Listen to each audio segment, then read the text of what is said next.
A recently published book, The Real Cowboys and Aliens, UFO Encounters of the Old West, goes beyond the glamour and glitz of Hollywood and tells true stories of alien encounters in the 1800s. Our presenter, Mr. Stephen Andrasko, is a researcher and author who speaks frequently at UFO conferences, including mine, and is an award-winning storyteller. He holds a master's degree from the University of North Texas in Denton. Please welcome Mr. Stephen Andrasko. Steve.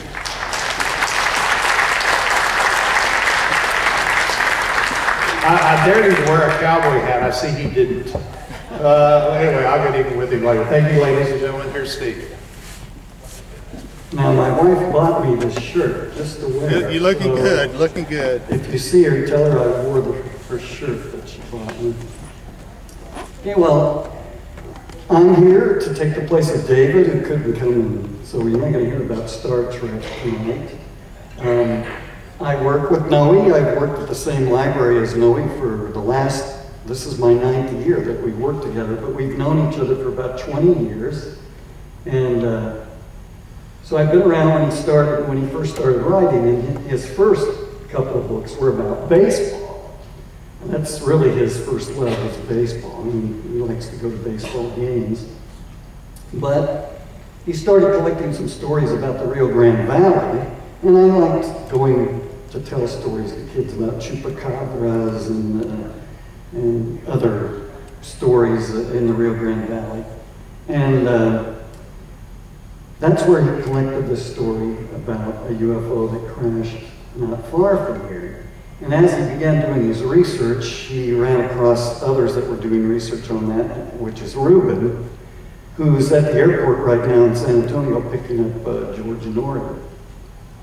And so from that, I began meeting people that were interested in UFO things. So once in a while, Ruben comes out, and if he comes in the summer, we like to go to baseball games. And so one time if you're at the baseball game, you're free to talk about whatever you want. What a better place to go to talk about UFOs than to sit in the baseball stadium, and you can sit and talk. Well, we went to this baseball game to see the Rangers and the Yankees, and when we were there, lo and behold, 3 nuns came and sat down right in front of us. And what was worse, they were Yankees fans. And they had on these big habits that they wear, so they were kind of blocking our view. So Noe and Ruben said, well, maybe if we keep talking about UFOs, they'll get annoyed and leave. So we kept discussing different UFO stories and new things that we had learned, and sure enough, that didn't bother them. They didn't leave. So we thought if we annoyed them enough, they would move to another area and we could see. So Ruben says, I think I'm going to go back to California. There's only a couple dozen nuns in the whole state. Well, that didn't bother him. And so Noe says, well, I think I'll go to Louisiana. I heard there's only like a dozen nuns live there. No reaction from them. So I said, well, I think I'm going to go to Utah. Up in Salt Lake City, I think there's only 1 or 2 nuns in the whole state. Well, one of the nuns turned around and said, well, why don't you just go to hell? There's no nuns living there. So we had a good laugh, and so we moved a couple of rows up where we could get a better view and began talking about our favorite thing, UFOs and that sort of thing. And about the time that this movie came out about aliens and cowboys, Noe had been doing some research, and not like the 133,000 documents that were released, but research looking at old newspaper clippings, going through archives online of old newspapers, and trying to collect some stories about UFO sightings in the Old West. Now, many people believe that UFOs weren't sighted till, in the 1940s, where you had the Roswell incident, and it was all in the newspaper, all in the radio, television, and things like that. But it really began, when men first began looking up into the skies. Now nowadays, you don't have to look up at the Milky Way too much because I think east of the Mississippi, you can't even see the Milky Way anymore with the naked eye. There's just too much light pollution. So you have to go out to the west.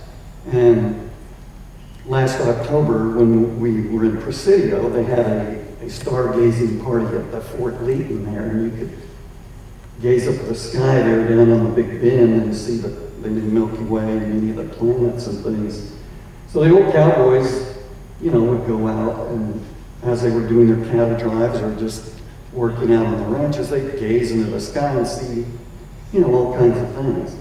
I mean, even in the Bible, Ezekiel saw, you know, a flying wheel that landed and took off in front of him.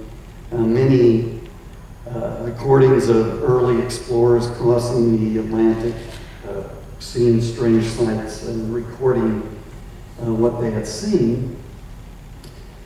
And even some Renaissance painters depicted some strange flying crafts in some of their paintings, as well as pictographs and early Indian drawings. The Aztecs and Mayas had flying serpents and different things that they described in their culture and their myths. So we're going to start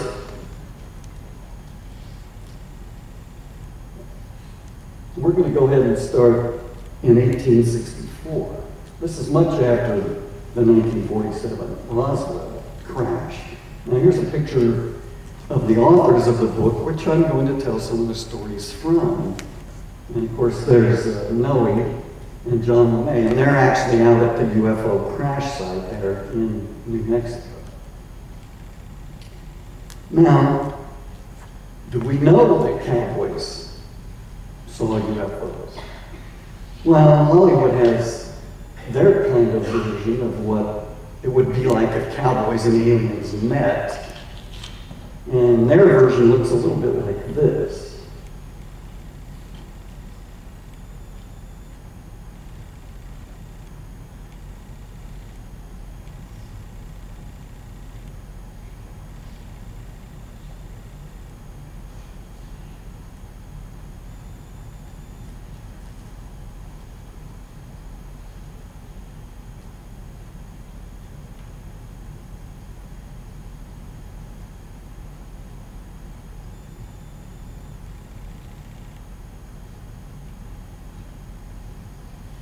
And of course, you have good guys and bad guys in every cowboy movie. Used to, you could tell the good guys because they had the white hats, and the bad guys wore the dark hats. But in today's movies, it's a little more complicated than that.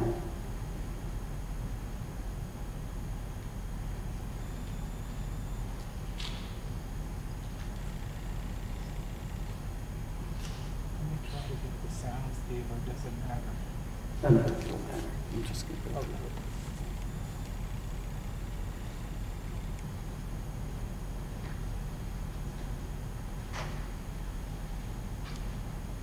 Now, it looks pretty exciting in the movies.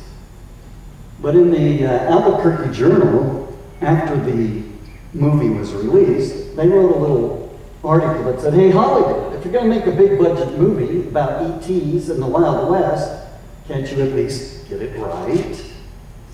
Of course, spacemen explored our planets in the days of lawmen and saloon doors, but was it the cartoonish picture of evil planetary invaders, complete with hideous teeth and slimy hands and their reptilian bellies? Well, in the book, Real Cowboys and Aliens, the record is set straight, using information from old newspaper clippings to tell numerous and very interesting encounters between farmers and cowboys and their mysterious visitors in flight. So they did a little book review of the Real Cowboys and Aliens. And so now we're going to hear some of the true stories as recorded by eyewitnesses in the Old West. Now, in the Rocky Mountains, there was a mountain man, trapper, named James Lumley. And he was out for trapping in Montana, up in the Teton area. when he witnessed a UFO crash. It shows a little place, the area where he was out fur trapping. And as he was out, he heard a swishing sound, a kind of a whirring, like a wind sound in the sky. And he looked up and he saw this bright light coming towards him. And it was coming at a very extremely fast speed. And as it got closer and closer, it exploded, and a tremendous wind passed like a hurricane. He describes it as a hurricane. And the earth shook, and there was a loud explosion. And of course, this was at night, and so he was unable to see exactly what it was that caused this great catastrophe. So next morning, he went out in search of what had caused this to happen. And he was very surprised, just a few miles from where he was camped, as he got closer to what had caused this disturbance. He noticed that there was a great swath of trees had been just completely blown over, the tops knocked off them, and places in the ground which were dug up like, you know, a huge giant cloud had come through the area. And as he got closer, he found a huge, looked like a burnt rock that was stuck in the ground. And that's what he thought it was. He thought, well, it's got to be a meteorite that fell from the sky. And as he got closer and observed the object that he was looking at, well, he discovered that it wasn't a stone, but it was actually some kind of a craft or something, some kind of device that was divided into compartments in which he could enter. And so as he entered into these different compartments, he noticed on the sides of the walls of some of the compartments that he entered was some very strange writing which he described looking like what he thought would be Egyptian hieroglyphics. And so later he told this story to some people, and it was reported in the Cincinnati commercial about what he had saw. They said that, strange as the story appears, Mr. Lumley relates it with so much sincerity that we're forced to accept that it is true. And so after interviewing him and listening to his remarkable tale, they published that story.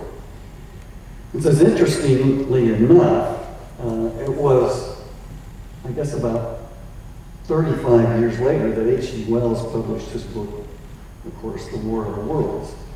And in that book, the first spaceship that appears also looks like a burnt rock of some kind that has landed. And it's not until the aliens unscrew the top of this craft and come out that they discover that it's not a meteor, but that it's a spaceship with visitors from another planet. So Mr. Lumley was one of the first to have his eyewitness statements recorded and published in the newspaper. Now, about 10 years later, an interesting occurrence occurred in Kansas and also not too far away in the south, but in the state of Texas. And in this story,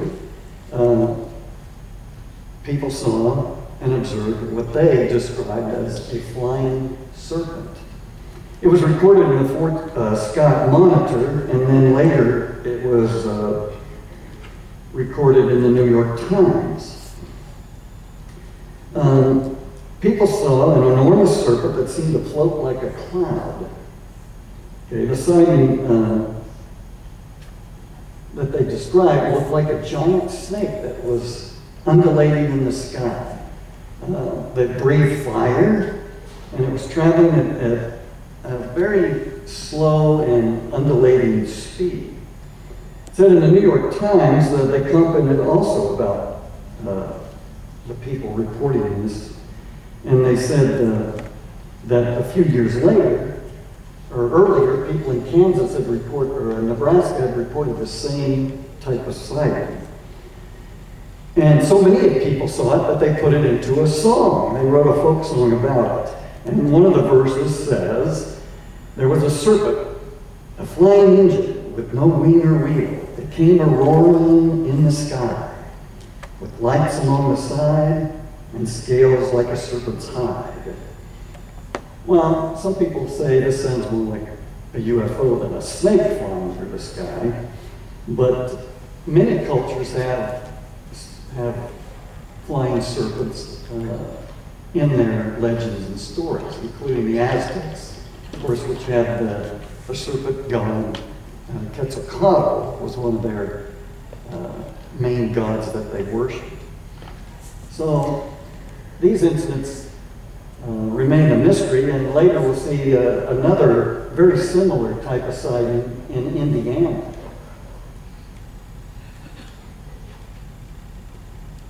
Now, just a few years later, okay, this story happens near Dallas, and it's actually the first time that someone used the word as a saucer to describe the UFO that they saw. Okay, now, this farmer, his name was John Martin, and he was out one day when he saw what he described as an upside-down saucer that was about the size of an orange, and it was coming towards him, and as it came with great speed, it got closer and closer and got larger and larger. In the Denton Daily News, it was described, and they confirmed that Martin was a very trustworthy person. He was not the kind of person who would make up a false story. He's a gentleman and endowed of veracity, and his strange occurrence, if it was not a balloon, deserves the attention of our scientists. So hot air balloons were invented in those days, but what he describes is anything but being a hot air balloon. And of course, one of my favorite stories about unusual phenomenon is located not far from here. How many of you have been out to see the Marfa lights? Okay. For the first time, I saw them just a couple of years ago, and then last October, we started to see them again. And these lights have been seen and recorded being seen since the 1800s. I'm sure they've been seen many times before that. And sometimes they're called the ghost lights or the Apache lights. And they're so famous that the state of Texas has actually built a viewing area there where you could stop along the highway at night and watch the lights come out. And there are many folk tales and stories that surround this unusual occurrence of these lights. These are some pictures that Noe took just a couple of summers ago with his camera that shows some of the lights appearing there off into the mountains, looking down towards the Presidio and towards the Rio Grande River from the viewing area. This is a little laser experiment that one of the paranormal groups did when they were there. And they would point the laser at the lights, and the lights would sometimes go out, or they would split into many other lights. And using their night vision goggles, like we would look and we would see 2 or 3 lights, but when you put on those goggles, you'd see dozens of those lights that didn't appear with the naked eye. This is a picture of the viewing station. If you have never been out that way, you can go out there. And usually the lights begin to appear not too long after dark. But a lot of times it's later in the night where they really become active.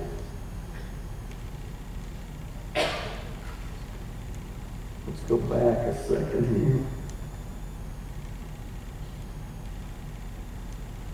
Well, one of the first attempts to figure out what they were was an engineer named Walter Harris. And he went out, he was surveying in the area, and he saw the lights, and he thought that maybe it was some guys camping out there or some Indians that had lit campfires. And so they went out towards the mountains there where the lights appear, and they found nothing. And they attempted to go out in the daytime and look around for campfires and that. And the lights were so bright, they figured it must have been large fires, but found no evidence. So they continued to do that for 3 nights and never discovered anything. Then there was a cowboy named Robert Reed Ellison who was herding cattle, who also decided he was going to ride out there with his horses and find out what was there. He had went many nights in a row on horseback with his men to try to get close to the lights and see what they were, and was never able to discover the source of those lights. There's been many TV shows and experiments by different colleges and things to try to determine what causes those lights. And there are many stories that go along with it. Some say it's a ghost of an Indian chief named Alzate, who used to conduct raids across the border into Mexico, and the Mexican government got very upset. They finally captured and killed him and rounded up his men and sold them all off into slavery to try to stop him from going into the villages in Mexico and raiding and stealing chickens and horses and things like that. And they say that, some of the stories say that it's the ghost of Alzate. But one of the stories I like is the story of a blacksmith that was in the area there, and his name was John. And there's many different versions of this story, but John, he started out as a real nice guy. And of course, blacksmiths were very looked upon profession in those days, because you needed a tool fixed, you needed a shovel fixed, or you needed your horseshoe, you went to the blacksmith. Well, he was kind of a mean old guy as he got older and older, and people would quit going to see him because he was just mean, and he liked to play jokes on people. So they would only go to see him when it was absolutely necessary. So when people stopped going to see him, he would go out and invite people in, because he liked to play tricks on people. So sometimes he'd go out and invite people in for dinner, and then after he was feeding them, he'd play some kind of mean joke on them or trick on them. And so the story goes, one cold winter day, he went out and there was an old man walking around, old gray-headed man with a long beard, and so he invited him in to eat because he looked pretty old and kind of crippled. And so as he came in, he cooked him up some soup and began to feed him, and he thought, well, this guy's kind of old, maybe I shouldn't play a trick on him or be mean to him. So he fed him and began to talk with him. And as he fed him, the man's appearance began to change. He began to grow. His hair got shorter, his beard got shorter, and he grew taller. And he noticed he had on old ragged clothes that turned into kind of a robe, and around his neck was a chain with some keys. And so old Wicked John said, well, what the heck is going on? Who are you? And he said, well, if you ever went to church, you might know who I am. I'm St. Peter. And I come down here on earth once a year. If somebody does anything kind for me, I give them 3 wishes, and I grant them. And so old Wicked John began to think, and he said, 3 wishes? I could do a lot of mischief with that. And so he says, okay. He says, for my first wish, you see my favorite rocking chair over there? Well, there's always some lazy bum coming in and sitting in my rocking chair. And when I'm tired, I'd like to sit there. He says, I wish that when someone sits in a chair, it grabs hold of them and it rocks until I tell it to stop. And St. Peter said, gosh, that's an awful strange wish. Don't you want gold or a mansion or new horses or something? No. He says, well, what do you want for a second wish? And John said, well, you see my hammer over there? I use that to make my living.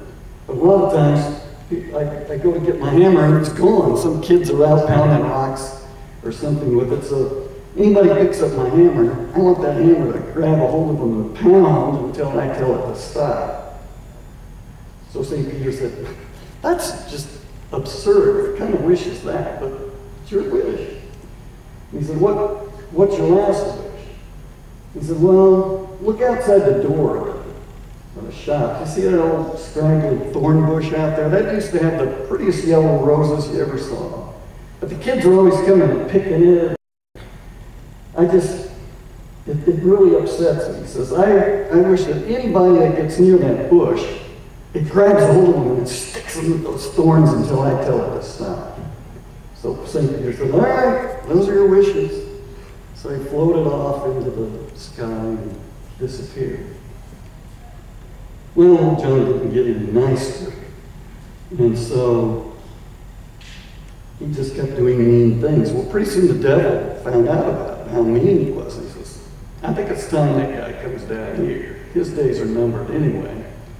So he sent his youngest son up to get John, and John went up, and he went up to visit John, and he appeared at the door, and John says, who are you? He says, I'm the son of the devil, and he sent me up here to get you. He says, well, I got plenty of work to do here, and I'm not going. He says, well, you're going whether you like it or not. And John says, all right, I'll go. I got to finish this horseshoe. Why don't you go sit down in that chair over there and relax for a little while? Well, the young devil sits in there, and the chair grabs hold of him and rocks him and rocks him and rocks him and rocks him until he's so dizzy he's going to throw up. He says, stop! So John says, all right, but only if you leave and never come back here to bother me again. I promise, he said. So he said, stop, chair, and it stopped, and off he went. Well, when the devil heard that, he said, gosh, that guy is mean. He says, he sent his oldest son this time. Go on up there and get John, bring him down here, and don't take no for an answer. So he goes up there, same kind of thing. And John's like, well, who are you? I'm coming to get you. My dad sent me. He says, all right, why don't you have a seat in that chair over there? He said, I'm not sitting in that chair. He said, well, I can't go yet. I still have some work to do. Could you bring me my hammer so I could finish this horseshoe? So the devil grabbed a hold of the hammer, and the hammer grabbed a hold of him and began to pound and pound and pound until his arm was so long and tired and stretched out. And he couldn't stand it anymore. And he said, please make it stop. And John said, all right, but only if you leave and never come back and bother me again. So he promised. John said, stop, hammer. It stopped. So he went back down. His arm was all hanging down. He was just in such sad shape. And the devil saw that and he says, I guess I'm going to have to take things into my own hands. So with a cloud of dust, smoke, and fire, he appeared in the blacksmith shop. He says, all right, John, you're coming with me. He says, I can't. Why don't you sit in that chair? The devil says, I'm not going to sit in there. Well, bring me my hammer so I can finish my work. I'm not falling for that. So they began to circle each other. They got in a big wrestling match, and there was dust and screaming and yelling. And pretty soon the dust smoked, and the devil had John by the legs. He says, now I'm going to give you a whooping you're never going to forget. So he went out to that thorn bush to grab himself a branch off of there, and when he did, the bush grabbed him and pulled him right in and began to stick him, and thorns everywhere. He was screaming and yelling, and John was laughing, and finally the devil gave up and said, okay, let me go. He said, all right, but only if you promise, and don't bother me again. So he made the promise, and the devil was beat. He didn't get John's soul. Well, it wasn't too long after that John actually died. So when he died, he went up to heaven, and there was St. Peter. And St. Peter says, what are you doing up here? He says, well, I'm dead. I'm coming to rest. He says, you're not coming up here. You're too mean. You got to go down. You got to go down to hell. He says, all right. So he began his descent down, and as he was going down to hell, he passed the first little devil, and he saw him. He says, oh my gosh, it's John. So he ran through the gates, and he told his brother, John's coming to lock the gates. So they locked the gates there at hell, and when John got there, he knocked on the gates, and the devil came out and said, what do you want? He says, well, I went up to see St. Peter, and he wouldn't let me in, so where else am I supposed to go? He said, well, you're not coming in here, that's for sure. And John says, well, where can I go then? If I can't go to heaven and I can't go to hell, he says, I don't care, go back to Texas. So John said, oh, okay, I guess I will. And as he turned around, those two little devils each picked up a big ball of fire and threw him over the fence and hit John in the back. He grabbed those balls of fire and he was going to throw them back and said, what the heck, I'll just take them with me. And so the story goes that if you go out there west of Marfa at night and you look out off into the mountains towards Presidio, if you look long enough, you'll see old Wicked John walking down the sides of the mountain carrying those two big balls of fire. And that's the version of the Marfa lights that I like the best. So there's many a legend on how those Marfa lights came about. Well, now there are other interesting stories besides Marfa lights and lights in the sky. Another one was about some cowboys that lived about the time of old John. And these guys, they were up near Bigfoot, Nebraska, and they were out like many cowboys tending to their cattle. And according to the Nebraska Nugget and the Daily State Journal of Lincoln, Nebraska, these cowboys were in a roundup when they were interrupted, again, similar to the other story, by a terrific whirring noise. And they looked up in the sky and they saw an airship they described as cylindrical, 50 to 60 feet long and 10 to 12 feet wide. And this ship was coming down, and it said that, again, they described him and his men as being well-known ranchmen. They were going out to herd in the annual roundup when they heard this terrific rushing noise of wind, and they thought they saw a blazing meteor of immense size falling to the earth. They didn't see it actually crash, so they went off into over the hill to see where this crashed.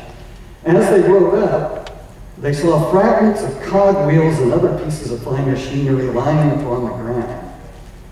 They took a shovel and they tried to pick up a fragment of one of the wheels, which was so hot they could not touch it. They picked it up. It says it had a milled rim, apparently having a diameter of 7 to 8 feet. It seemed to be the same material as other small pieces they saw, and was of remarkable lightness. So as large as it was, they were able to lift it very easily. They came to the edge of a deep ravine on which the strange object had fallen, and they undertook to see what it was. But the heat was so great and the light so blazing that the naked eye could not rest upon it for more than a moment. Unfortunately, one of the cattlemen, who's interesting, his name is Alf, you know, like Robin Williams when he played that crazy Morton Minnie was named Alf. This guy's name was Alf Williamson, and he tried to get close to the object. It says within 30 seconds he fell senseless from gazing at it at too close of corners. His hair was singed to a crisp and his face covered with blisters. So they dragged the injured man back and took him back to his ranch where his brother was called from Denver to come and get him. So this is kind of one of the first recorded incidents of someone being injured or harmed that involved a UFO crash. Was it from the heat? Was it from radiation? We don't know. But what's more interesting about this story is that the news of this crash spread and people began to come from all around. And a lot of people came to observe what had happened. And right about that time, a tremendous storm came through the area, a tremendous rainstorm, in which the people that were there had to go back to their homes and they couldn't get close enough to see. And they were hoping that the rainstorm would put the heat and the fire of this thing out so they could get close to observe it. But some of them stayed to watch. And it says it was impossible to see more than a rod through the driving, blinding mass, which the rainstorm lasted for over half an hour. When it slackened, they should have been able to see the craft visible, but it was no longer there. It had washed away. I guess the metal was so light that the rain had washed it away down the ravine. Astounding, they were able to see that the queer object seemed to them to have melted. All that was left was a spoonful of gooey, jelly-like substances that were there. It grew thinner and thinner until it was nothing left but some muddy water that washed away into the current of the running rainwater. So the object that they came to see that was so large and so light, the sudden rainstorm washed it away down the ravine and down, I guess, into the river. And nothing was left but some goo that they saw that disappeared with the rain. What really happened to it? Did it melt away or was it washed away with the rain? Well, nobody really knows. But the way they describe the pieces of it, they use terminology that they used in those days as tremendous cogwheels and pieces of metal that were strewn about the area. This is kind of the area that it was located in where it crashed. Now, Bigfoot. What does that got to do with UFOs? It doesn't have any connection to UFOs. Well, this story happens in Humboldt County, California, which is up in big redwood country. If you've ever been up that, the Jedediah Smith Redwoods, the state park, one of my favorite places to go camping as a young man.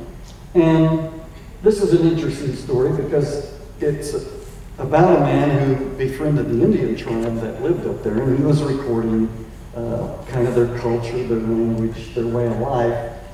And while he was there, this Mr. Wyatt, while he was there and taking his notes, he discovered that some local tribesmen each evening would take a big platter of meat away from the village they lived in and off into the forest. So after a while of observing this, he began to be curious. He decided that he would follow them on their journey, what they were doing. As he did, the tribesmen were very reluctant for him to follow. They didn't want him to go with them. But after a while, having lived with them, they let him go with them on their trip. What he came across was very interesting. Inside a cave, there sat a very strange creature, cross-legged, on the floor.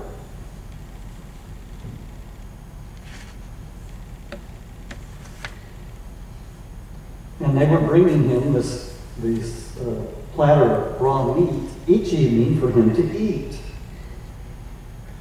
It says the tribesmen took him to High Rock Pinnacle later and told him that men came down from the sky in a small moon and dropped off several of these hairy creatures.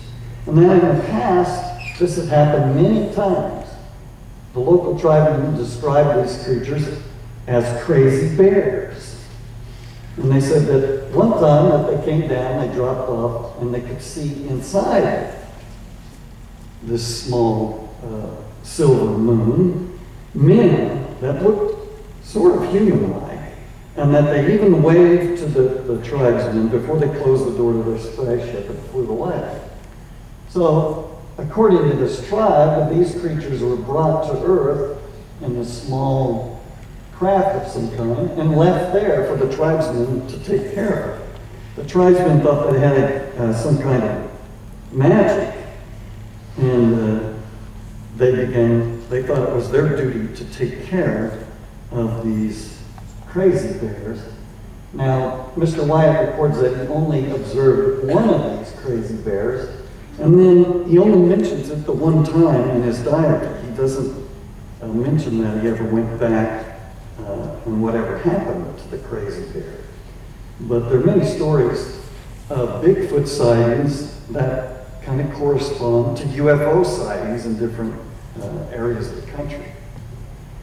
In fact, I saw on the news the other day, they had some pictures in Arizona of some roadside cameras or something that took pictures of what looked like a whole family of Bigfoots crossing the highway. But they couldn't, nobody could really identify what these creatures were.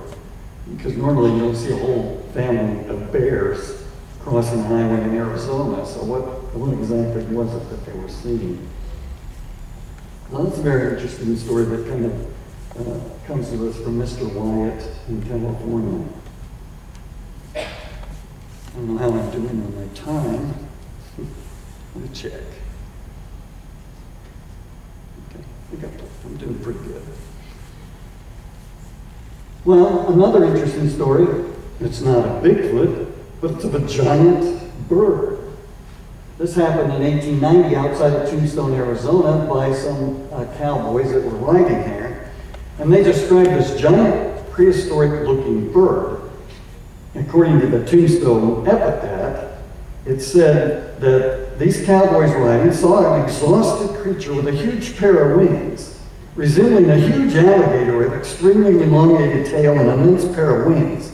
The creature was evidently greatly exhausted from some long flight. So the cowboys began to try to get closer look at it, but their horses were too afraid.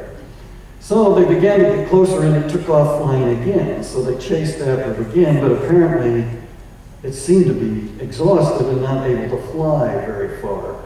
So they followed it after it landed the second time, and of course they began shooting at it. After many shots fired into the creature, it fell over dead. When they got up to it, they said that the creature measured 92 feet in length, had only 2 feet, and his head was 8 feet long with strong jaws lined with sharp teeth. Its wings were folded under its dead body, and so it was difficult to measure the wings. But they estimated the wings to be 160 feet from wingtip to wingtip. It was featherless and hairless, and the wings were made of some kind of thick, transparent membrane. The skin was very smooth and could be cut off easily.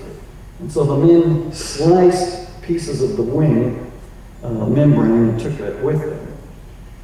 It said they arrived in the city for supplies to take the necessary preparations to skin the creature, where the creature's hide will be sent back east for examination. But after that, it never says what happened. If the men went back, skinned the creature, or what they did with the creature's skin. And that was recorded in the epitaph. Later, somebody said there was a picture of men, there was a photograph of men and actually standing behind a giant bird. But these men, the bird was only about 36 feet in length, and the picture shows that it was of some kind of bird that actually had feathers. So it's not really the same creature that was described earlier by the Tombstone epitaph. Said that they had 9 cowboys standing arm to arm with the creature behind them.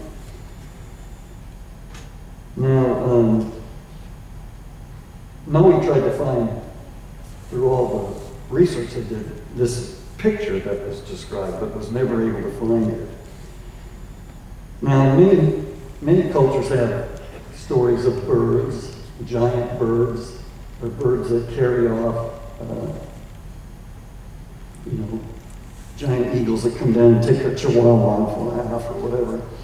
But even the famous pioneer Daniel Boone claims to have witnessed what he called a thunderbird come down and pick up a 5-year-old Indian boy and fly away. It says that the Indians fired several arrows into the monster with no effect, and that the boy was never seen again.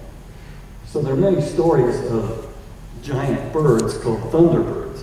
One of the tribes, I think the Hopis, have stories of thunderbirds of a giant bird that was struck by lightning and began to glow, and that's where he got where they got the name of thunderbird. And so they believed that this giant bird would fly across the sky and cause lightning and thunder. And there are several stories of UFOs in early Texas newspapers. One is of one that was spotted by people in Dublin, Texas on a Sunday, and it exploded over a flour mill in the town. What's interesting about this is there was a reverend and his wife that went out, and they found among the wreckage of this spacecraft were scraps of paper written with, like earlier accounts, of a strange hieroglyphic writings. And that he was so excited that he would not talk to the newspaper reporter. Said he worked himself up in such a pitch of excitement he would not answer any more questions or show any more of the wreckage to the reporter or talk to him any more about it. So he took his souvenirs that he gathered from this crash, and this is the crash site where that happened today. They still have remnants of the grist mill, the cotton gin, and some other of the early buildings that were in that area of the crash. Now, the Crawfordsville flying monster happened in Indiana, and very similar. And it happened, and 3 or 4 men saw this. They saw this giant long creature that they described as having scales like fish and an eye, one single blazing eye in the front. And it made tremendous screeching noises as it flew. Well, people laughed at them and thought it was funny until the next night when over 100 people in the town saw the same thing that they described flying over the cornfields outside of their town of Crawfordsville, Indiana. Now, other people later described that maybe it was a giant flock of birds that sometimes would fly. But I think in those days, settlers would know the difference between birds and what could you describe as a giant flaming eye in the front of this unusual appearance that they saw 2 nights in a row. This story has also been on several TV shows about UFOs. And finally, we have the underwater UFO. This happened up in the Puget Sound area of Washington when some men were out on a surveying expedition and some other men were out on a fishing and hunting expedition, the same area, 2 different groups of men. And that night they were out and they were asleep at night and they heard this unusual hissing sound, and the hair on their heads began to stand up from static electricity on their arms, and they felt like that one described it as standing inside of a suit filled with pins and needles that were poking their skin. So as they woke up, they went and they noticed that this was coming from the water, not from the sky, and that they could see this lighted up object swimming towards them, towards the shore. And as it got closer and closer, it became larger and larger. They described it as a monster fish, 150 feet long, and had a head that looked like a walrus and 6 eyes the size of dinner plates. At intervals of about every 8 feet, from its head to the tail, there was substance that appeared like copper rings. And this seemed to be where the electrical powerful currents were coming from. What was even more bizarre, they tend to have antennae or horns on the top of its head, in which steam, a blue steam, hissed and appeared out of the antennae of this swimming monster. Well, one of the men went down close to get a better view. And this is usually not the thing you want to do. If you were here and heard Travis Walton speak as he ran underneath the spacecraft, and his friends told him not to do that. Well, one of the hunters ran towards it, and as he did, this beast turned toward the shore, and out of its antennae, it shot a long stream of this hot electrical steam and knocked him over.